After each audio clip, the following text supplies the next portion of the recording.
ఇక ఇంట్లోకి రావడానికి భయపడుతున్న పారు పక్కకు వెళ్లి కార్తీక్ గాయం గురించి శ్రీధర్‌కి కాల్ చేసి చెప్తుంది. పారిజాతం ఫోన్ చేసి చెప్పడంతో పరుగున ఇంటికి వస్తాడు శ్రీధర్. కార్తీక్ చేతికి తగిలిన గాయాన్ని చూసి అల్లాడిపోతూ ఉంటాడు. అదే అదునుగా పారు కూడా లోపలికి వస్తుంది. తాత ఎక్కడ తిడతాడో అన్న భయం ఆమెలో కనిపిస్తూనే ఉంటుంది. అప్పుడే శ్రీధర్‌తో తాత కోపంగా మీ అత్త వల్లే గాయమైంది. జోష్నతో పాటు డబ్బును కూడా కాపాడాలని వెళ్ళినట్లుంది అంటాడు వెటకారంగా. ఏ పారు కాపాడావా? అని కార్తీక్ అడగడంతో తల అడ్డంగా ఊపాలో నిలువుగా ఊపాలో తెలియక అటు ఇటు ఊపేస్తుంది పారు. వెంటనే జోష్న రగిలిపోతూ ఆ వైరాగాడు డబ్బు బ్యాగ్ తీసుకొని పారిపోయాడు. నా కుటుంబం సంపాదించిన డబ్బు నా కారణంగా పోకూడదని ప్రయత్నించాను. కానీ కుదరలేదు అంటుంది కోపంగా. మరోవైపు ఒక పార్కులో డబ్బు బ్యాగ్ చూస్తూ మురిసిపోతూ ఉంటాడు వైరా. పక్కనే వైరా పిఏ కూడా ఉంటాడు. ఆ జోష్నకు వాటా ఇవ్వకుండా కార్తీక్‌కు దొరకకుండా పోలీసులు పట్టుకోకుండా తప్పించుకున్నాను. 30 కోట్లు కొట్టేశాను. ఇదిరా వైరా అంటే అంటూ కాలర్ ఎగరేస్తాడు వైరా పొగరుగా. Super boss! ఓపెన్ చేయండి బాస్ చూద్దాం డబ్బుని అంటాడు పిఏ ఆత్రంగా. తీరా బ్యాగ్ ఓపెన్ చేయగానే ఆ బ్యాగ్‌లో డబ్బులకు బదులుగా ఇటుకలు ఉండడం చూసి షాకయిపోతాడు వైరా. డబ్బుండాలి కదరా! రాళ్ళున్నాయేంటి? నన్నే మోసం చేస్తారా? అంటూ రగిలిపోతూ ఉంటాడు వైరా. నేను అప్పటికి అనుకుంటూనే ఉన్నాను బాస్ నువ్వింత త్వరగా విజయం సాధించడం ఏంటి అని.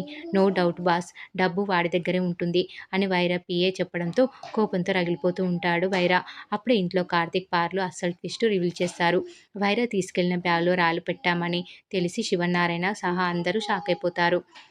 ఇక జోష్న షాక్‌తో ఏంటి బ్యాగ్‌లో రాళ్ళు పెట్టారా? అని ప్రశ్నిస్తుంది. వెంటనే పారు అవునే ఆ ఫైటు మధ్యలోనే కార్తీక్ గాడు తెలివిగా మార్చేశాడు అని అంటుంది పారు. మరి ఆ డబ్బు ఏమైంది? అంటూ సందేహంగా అడుగుతుంది జోష్న. పారు వెళ్లి తెచ్చేయ్ అని కార్తీక్ అనడంతో బయటకు వెళ్లి డబ్బు సంచిని ఇచ్చుకొని వస్తుంది పారిజాతం. ఎంత పెద్ద చీటింగ్ చేశావు బావ! నేను వాడిని ఫూల్ చేద్దామనుకుంటే వాడు నన్ను ఫూల్‌ని చేద్దామనుకున్నాడు. కానీ నువ్వు మా ఇద్దరిని ఫూల్స్ చేశావనుకుంటూ జోష్న మనసులోనే అనుకుంటూ ఉంటుంది. వెంటనే కార్తీక్ కూల్‌గా జోష్నతో కిడ్నాపర్ వైరా అని ముందే తెలిసి ఉంటే కథ వేరేలా ఉండేది. వాడు చివరి వరకు ముఖం చూపించకుండా జాగ్రత్త పడ్డాడు. వాడు మాస్క్ వేసుకున్నాడు కాబట్టి మాకు తెలియలేదు. కానీ నువ్వు గుర్తుపట్టాలి కదా జోష్న! వీడియో కాల్ మాట్లాడినప్పుడు వాడి పేరు చెప్పి ఉంటే సరిపోయేది కదా! అంటూ అందరి ముందు ఇరికించేశాడు జోష్నను. దీంతో షాకయిపోతుంది జోష్న. చెప్తే చంపేస్తానన్నాడు బావ. అందుకే తెలిసినా సరే చెప్పలేకపోయాను అంటూ జోష్న అంటుంది. ఇక వెంటనే సుమిత్ర ఇక్కడ చూస్తున్న మాకే ఇంత భయమేసిందంటే అక్కడ నువ్వెంత భయపడి ఉంటావో మేము అర్థం చేసుకోగలం అంటుంది సుమిత్ర. అయినా డబ్బు కోసం ఇంత రిస్క్ చేయడం అవసరమా? అంటాడు శివనారాయణ. మీరు కష్టపడి సంపాదించిన డబ్బండి. దీంట్లో ఒక్క రూపాయి పోయినా నేను బాధపడతాను అని అంటుంది పారిజాతం. జోష్న వైరా నిన్ను ఎక్కడ కిడ్నాప్ చేశాడు అని మరో బాంబులాంటి ప్రశ్న వేస్తాడు కార్తీక్. జోష్న బిక్కముఖం వేసి మనసులో ఇలాగే వదిలేస్తే బావ జరిగినవన్నీ అడిగేలా ఉన్నాడు అంటూ కంగారు పడుతూ ఉంటుంది జోష్న. వెంటనే ఎమోషనల్‌గా చూస్తూ జోష్న కార్తీక్ దగ్గరికి వెళ్లి జరిగింది ఒక పీడకల అని మర్చిపోదాం బావ. నా ప్రాణం పోతున్నప్పుడు మీ ప్రాణం అడ్డుపెట్టి నన్ను కాపాడావు చూడు. అందుకు నీ రుణం ఎప్పటికీ తీర్చుకోలేను బావ. కానీ ఒకటి చేయగలను అంటూ కార్తీక్‌ను హగ్ చేసుకొని థాంక్స్ చెప్తుంది జోష్న. దీంతో దీపతో సహా అందరూ షాకయిపోతారు. అంతా షాక్‌లో అలానే ఉంటే జోష్న కూల్‌గా కార్తీక్ కౌగిల్లోనే ఉండి సారీ బావ.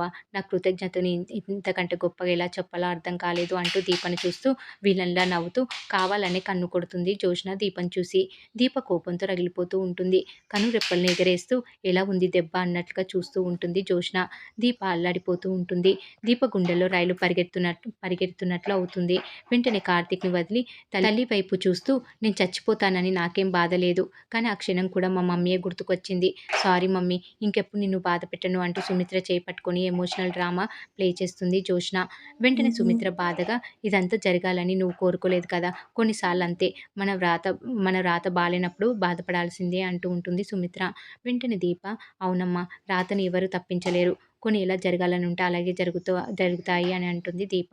వెటకారంగా చూస్తూ ఉంటుంది జోష్న. ఇంటికి వెళ్దామని శ్రీధర్ చెప్పడంతో దీప, కార్తీక్ బయలుదేరుతారు. కార్తీక్‌కి జాగ్రత్తలు చెప్తారు దశరథ ఫ్యామిలీ.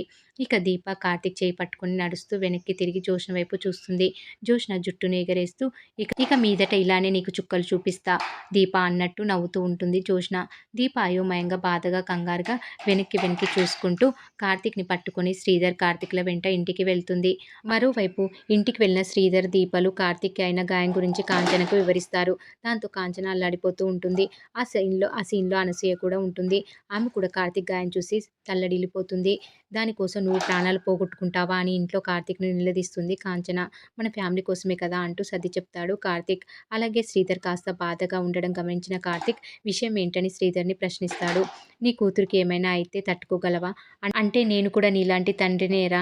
నా కొడుకు మంచి చేయొచ్చు కానీ వాడు చేసే ప్రయాణంలో కొన్నిసార్లు ప్రమాదాలు ఎదురు కావచ్చు.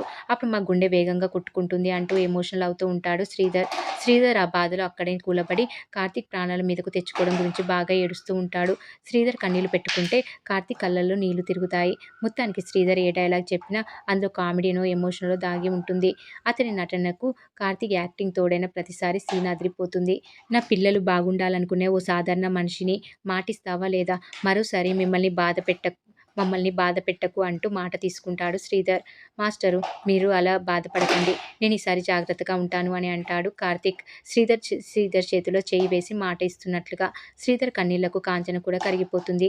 రాయిలా ఉండే మనిషి కొడుకు ప్రమాదంలో పడ్డాడు అనగానే ఎలా డీలా పడుతున్నాడో, ఎంతైనా తండ్రి ప్రేమ అలాంటిది అని మనసులో అనుకుంటూ ఉంటుంది కాంచన. మెల్లగా కాంచన మనసులో స్థానం సంపాదించుకుంటున్నాడు శ్రీధర్. మరి ఏం జరగబోతుంది అనేది రాబోయే ఎపిసోడ్లో తెలుసుకుందాం. ఈ వీడియో కనుక మీకు నచ్చినట్లయితే లైక్ చేయండి, షేర్ చేయండి, సబ్స్క్రైబ్ చేయడం మాత్రం మర్చిపోకండి. Please subscribe.